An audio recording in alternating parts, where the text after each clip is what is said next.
வணக்கம், இது big picture. நான் பாலா. 2026 சட்டமன்ற தேர்தல் 5 மாநிலங்கள்ல நடைபெற்றது. அந்த 5 மாநிலங்களிலுமே ஒரு ஆட்சி மாற்றம் என்பது இருந்தது. மிக முக்கியமாக 3 மாநிலங்கள், மேற்கு வங்கம், கேரளா, தமிழ்நாடு. இந்த 3 மாநிலங்கள்ல சிட்டிங் முதலமைச்சர்களாக இருந்தவர்கள் தோல்வியுற்றது என்பதும் அங்கு ஆட்சி மாற்றம் ஏற்பட்டது என்பதும் மிகப்பெரிய ஒரு அரசியல் மாற்றமாக பார்க்கப்பட்டது. குறிப்பாக மேற்கு வங்கத்தில் பாரதிய ஜனதா கட்சி அங்கு மொத்தமுள்ள 294 தொகுதிகளில் 207 இடங்களில் பாஜக வெற்றி பெற்று அறுதி பெரும்பான்மையோடு ஆட்சி அமைத்திருக்கிறது. திரிணாமுல் காங்கிரஸ் கட்சி 80 இடங்களில் வெற்றி பெற்று தோல்வியை தழுவியது. இது திரிணாமுல் காங்கிரசுக்குள்ள மிகப்பெரிய ஒரு சலசலப்பை ஏற்படுத்தி இருக்கிறது.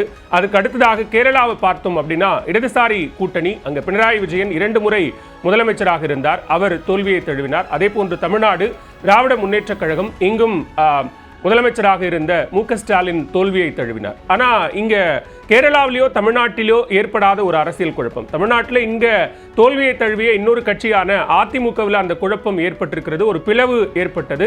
அது சரி செய்யப்பட்டு இன்று அதிலிருந்து ஒரு 4 சட்டமன்ற உறுப்பினர்கள் ஆளும் கட்சியான தாவைக்கவை நோக்கி போயிருக்கிறார்கள். ஆனா மேற்கு வங்கத்தில் மிகப்பெரிய ஒரு பிளவு ஏற்பட்டிருக்கிறது திரிணாமுல் காங்கிரஸ் இடையே. இந்த பிளவு என்பது மம்தாவுக்கு மிகப்பெரிய ஒரு பேரிடியாக மாறி இருக்கிறது அப்படின்னு சொல்லலாம். மிக குறிப்பாக தேர்தல் வாக்குப்பதிவு, அதாவது தேர்தலினுடைய பரப்புரை காலம் தொடங்கி தேர்தல் வாக்குப்பதிவு, அதற்கு பிறகாக தேர்தல் முடிவுகள் வந்த சூழல்ல மேற்கு வங்கத்தில் தொடர்ச்சியாக பல்வேறு வன்முறை சம்பவங்கள் நடைபெற்றது. அரசியல் தலைவர்கள் ஒருவருக்கொருவர் தாக்கிக் கொள்ளக்கூடிய சம்பவங்கள் நடைபெற்றது. வாக்குப்பதிவு அன்றே வேட்பாளர்களை விரட்டி தாக்கக்கூடிய காட்சிகளை எல்லாம் நம்ம செய்திகளா பார்த்தோம். இந்த சூழல்ல தான் திரிணாமுல் காங்கிரஸ் கட்சியில தற்போது கிட்டத்தட்ட 80 எம்எல்ஏக்கள்ல 50 எம்எல்ஏக்களினுடைய ஆதரவு தனக்கு இருப்பதாக கூறி ஒரு மூத்த தலைவர் மம்தா பானர்ஜிக்கு அதிர்ச்சி கொடுத்திருக்கிறார். அங்க நம்ம ஏற்கனவே சொன்னது போல ஒட்டுமொத்த 294 தொகுதிகளில் 80 தொகுதிகளை திரிணாமுல் காங்கிரஸ் கட்சி பிடித்தது. அங்க யார் முதலமைச்சராக இருக்கிறார் அப்படின்னா, அவரும் திரிணாமுல் காங்கிரஸ் கட்சியில இருந்த மம்தாவுக்கு மிக நெருக்கமாக பார்க்கப்பட்ட சுவேந்து அதிகாரி தான். அவர் திரிணாமுல் காங்கிரஸிலிருந்து விலகி பாஜகவில் இணைந்து அதற்கு பிறகாக அங்கு நடைபெற்ற பல்வேறு தேர்தல்களில் ஒரு வெற்றியை பாஜகவுக்கு ஈட்டி கொடுத்து இம்முறை முதலமைச்சர் வேட்பாளராக முன்னிறுத்தப்பட்டு அவர்தான் பாஜக சார்பில் வெற்றி பெற்று முதலமைச்சராகவும் பொறுப்பேற்றிருக்கிறார். இந்த நிலையில தான் தோல்வி அடைந்த பிறகாக திரிணாமுல் காங்கிரஸ் மூத்த தலைவர்கள் மற்றும் வெற்றி பெற்ற எம்எல்ஏக்கள்லாம் பாஜகவுக்கு ஆதரவு நிலைப்பாட்டை எடுத்திருக்கிறார்கள். ஏன்னா ஏற்கனவே சுவேந்த அதிகாரி இங்கே இருந்தவர் தான், திரிணாமுல்ல இருந்தவர் தான் அப்படிங்கிறதுனால ஒரு ஆதரவு நிலைப்பாட்டை அவர்கள் எடுக்க தொடங்கிவிட்டார்கள். வெளிப்படையாகவே தங்களுடைய ஆதரவு பாஜகவுக்கும் சுவேந்த அதிகாரிக்கும் இருக்கு அப்படின்லாம் பேச தொடங்கிட்டாங்க. இந்த நிலையில தான் மம்தா பானர்ஜி ஒரு கண்டன ஆர்ப்பாட்டத்தை நடத்துகிறார். அது அவருடைய மருமகன் அபிஷேக் மீது தாக்குதல் நடத்தப்படுது. நிறைய தொடர் தாக்குதல்களில் அவர் மீதும் தாக்குதல் நடத்தப்படுகிறது. அது தொடர்பான ஒரு கண்டன ஆர்ப்பாட்டத்தையும் மம்தா பானர்ஜி நடத்துகிறார். அது மட்டும் இல்லாமல் உடனடியாக சட்டமன்ற உறுப்பினர்கள் கூட்டத்தையும் கூட்டணும் அப்படிங்கிற ஒரு உத்தரவை மம்தா பானர்ஜி போடுறார்.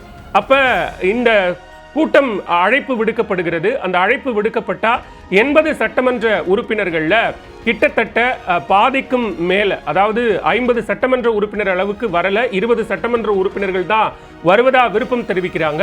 ஒரு 10 சட்டமன்ற உறுப்பினர்கள் என்ன ஆனார்கள்னே தெரியல அப்படிங்கிற ஒரு சூழல் இருக்கு. இது மம்தா பானர்ஜிக்கு மிகப்பெரிய ஒரு ஆத்திரத்தை ஏற்படுத்தி இருக்கிறது. எனவே உடனடியாக அந்த அழைப்பு விடுக்கப்பட்ட எம்எல்ஏக்கள் கூட்டத்தை ரத்து செய்கிறார் மம்தா பானர்ஜி. இந்த நிலையில தான் திரிணாமுல் காங்கிரஸ் கட்சியினுடைய தேசிய செய்தி தொடர்பாளரும் மூத்த தலைவருமான ரிஜு தத்தா கடந்த சில நாட்களுக்கு முன்னாடியே பாஜக தலைவர்களை சந்தித்து பேசி அவர்கள் ரொம்ப பாராட்டியும் பேசி இருந்தார்.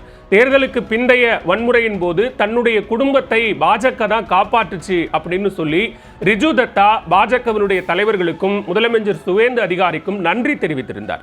இதனால கடும் அதிருப்தியில மம்தா இருந்ததாகவும் கூறப்படுகிறது. அதன் காரணமா ரிஜுவை கட்சியிலிருந்து இடைநீக்கமும் செய்திருந்தார். இந்த அறிவிப்பு தான் ரிஜு தத்தா மேல இன்னும் பல எம்எல்ஏக்கள் அவரை நோக்கி போவதற்கான ஒரு வாய்ப்பாகவும் இருந்தது. கட்சியில் இருந்த மேலும் பல தலைவர்களும் இடைநீக்கம் செய்யப்பட்டார்கள். இந்த பரபரப்பான சூழல்ல தான் அதிருப்தி எம்எல்ஏக்கள்லாம் ஒன்றாக ஒரு ஹோட்டல்ல கூடி தங்களுக்கு தான் 2/3 பங்கு பெரும்பான்மை இருப்பதாக உரிமை கோரி இருக்கிறாங்க. நம்ம தமிழ்நாட்டில் தேர்தல் முடிவுகளுக்கு பிறகாக அதிமுக சட்டமன்ற உறுப்பினர்கள் இடையே பார்த்தோம் இல்லையா, கிட்டத்தட்ட அதே மாதிரியான ஒரு சூழல். இங்க 47 எம்எல்ஏக்கள் அதிமுகவில், அங்க 80 சட்டமன்ற உறுப்பினர்கள் டிஎம்சியில். அவர்கள் அந்த 1/3 பங்கு எங்களுக்கு ஆதரவு இருக்கு அப்படின்னு உரிமை கோரி இருக்கிறாங்க. ரிஜு தத்தா என்ன சொல்றாரு அப்படின்னு பார்த்தோம்னா, இது மகாராஷ்டிர மாடல் அரசியல் அப்படிங்கிறது இங்க அரங்கேறிட்டு வருது. அந்த சூழல்ல எங்க கிட்ட 2/3 பங்கு மகாராஷ்டிரா மாடல்ல நமக்கு தெரியும், சிவசேனாவை அவர் குறிப்பிட்டு சொல்றாரு. ஸோ அப்போ 2/3 பங்கு பெரும்பான்மை எங்களிடம் இருக்கிறது, 50 எம்எல்ஏக்கள் எங்களோட இருக்கிறாங்க. அப்போ நாங்கள் தான் உண்மையான திரிணாமுல் காங்கிரஸ். அப்போ சோவன்தேவ் சட்டோபாத்யாய்க்கு பதிலாக, அதாவது மம்தா முன்னிறுத்தக்கூடிய சோவன்தேவ் சட்டோபாத்யாயாக அவரை எதிர்க்கட்சி தலைவராக முன்னிறுத்தணும்னு மம்தா பரிந்துரைக்கிறாங்க.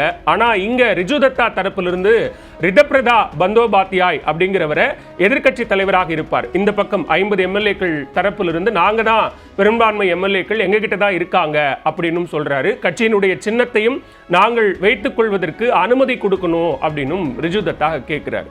ஸோ அப்போ சட்டப்பேரவையில் ஒரு ஆவணங்கள்லாம் சமர்ப்பிக்கப்படுகிறது. அப்போ என்ன சொல்றாங்க அப்படின்னா, எங்களோட கையெழுத்துக்களை போலியா போட்டு கொடுத்துருக்குறாங்க அப்படின்னு கட்சியிலிருந்து நீக்கப்பட்ட ரிதப்ததா பந்தோபாத்யாய் அப்புறம் சந்தீபன் சாஹா போன்ற திரிணாமுல் மூத்த தலைவர்கள்லாம் குற்றஞ்சாட்டி இருந்தாங்க.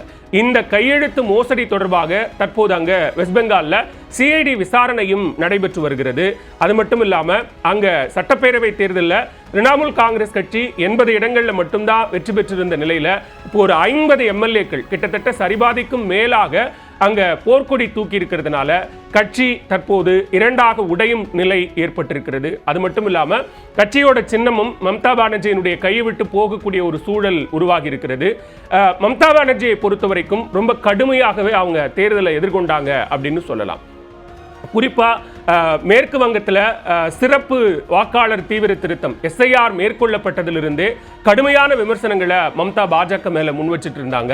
தேர்தல் முடிவுகளுக்கு பிறகாக நான் ராஜினாமாவே பண்ண மாட்டேன், ஏன்னா இந்த தேர்தலில் மிகப்பெரிய மோசடி நடந்திருக்கிறது, மோசடி மூலமாகத்தான் இங்க வெற்றி தோல்விகள் தீர்மானிக்கப்பட்டிருக்கு, நான் ரிசைனே பண்ண மாட்டேங்கிற அளவுக்குலாம் ஒரு ப்ரொட்டஸ்ட் பண்ணதை பார்த்தோம். ஸோ அப்படியான ஒரு சூழல்ல தான் அங்க தொடர்ந்து தாக்குதல்கள் நடக்குது. அப்படிதான் நம்ம முன்னரே சொன்னது போல அபிஷேக் பானர்ஜி மேல நடத்தப்பட்ட தாக்குதலுக்காக தொடர்ந்து அவர் கடுமையான எதிர்ப்புகளை முன்வைத்து வந்தார். திரிணாமுல் எம்பி கல்யாண் பானர்ஜி மீதும் அந்த தாக்குதல் என்பது நடத்தப்பட்டது.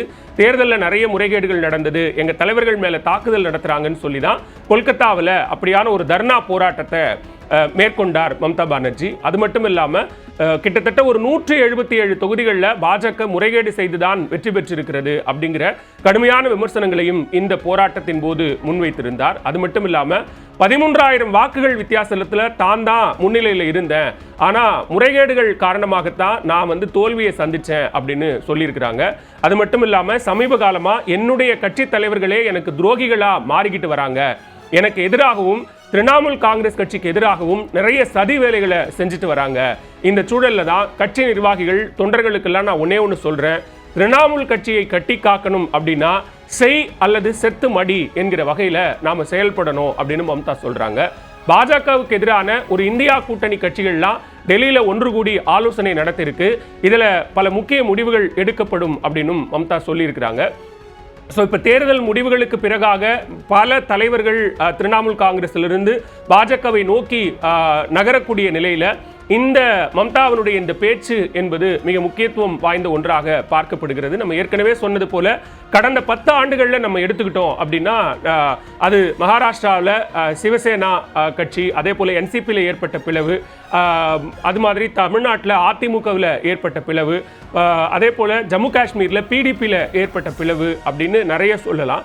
அதே போல் பஞ்சாப்ல பிரகாஷ் சிங் பாதல் தலைமையிலான எஸ்ஏடி கட்சியில் ஏற்பட்ட பிளவு அப்படின்னு ஒவ்வொரு மாநிலங்கள்லையும் மாநில கட்சிகளுக்கு இடையே இந்த மாதிரி தேர்தல் முடிவுகள் அல்லது தலைமையின் மீதான அதிருப்தி அப்படிங்கிற அடிப்படையில் இந்த பிளவுகள் என்பது நடைபெற்று கொண்டிருப்பதை நாம் பார்த்துக்கிட்டு இருக்கோம்.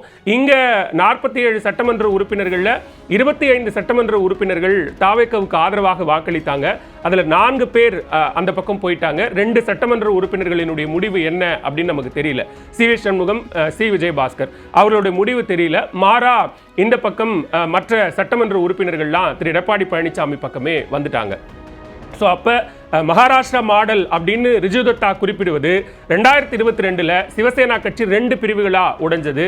அதன் விளைவா அப்போ உத்தவ் தாக்கரே தலைமையிலான மகாவிகாஸ் அகாதி கூட்டணி மகாராஷ்டிராவில் ஆட்சியில் இருந்து அகற்றப்பட்டது. சிவசேனாவினுடைய பெரும்பான்மை எம்எல்ஏக்கள்லாம் ஏக்நாத் ஷிண்டே பக்கம் இருந்ததால பாஜக ஆதரவோட அவர் முதலமைச்சர் ஆனாரு. கட்சியினுடைய பெயர் மற்றும் சின்னம்லாம் ஏக்நாத் ஷிண்டேவுக்கு தான் கிடைச்சிச்சு. அதே பாணியில தான் தற்போது திரிணாமுல் காங்கிரஸ்லயும் பிளவு ஏற்படுவதாக வாய்ப்புகள் இருக்கிறதா தகவல்கள் வெளியாக இருக்கிறது. எனவே இந்த சூழலை மம்தா பானர்ஜி எப்படி எதிர்கொள்ளப் போகிறார்? கடுமையான எதிர்ப்புகளை அவர் பாஜக மேல முன்வைத்திருந்த நிலையில பெரும்பான்மையான தலைவர்கள் பாஜகவை நோக்கி நகர்கிறார்கள். அது மட்டும் இல்லாம திரிணாமுல்ல ஏற்பட்டிருக்கக்கூடிய இந்த மிகப்பெரிய பிளவையும் அதிருப்தி சட்டமன்ற உறுப்பினர்களையும் அவர் எப்படி கையாளப் போகிறார்? மாநில கட்சிகள் இப்படி பிளவை சந்திப்பதும் அது உடைந்து 2ஆக 3ஆக மாறுவதும் ஆரோக்கியமான அரசியலா என்கிற கேள்வியையும் இது எழுப்பி இருக்கிறது.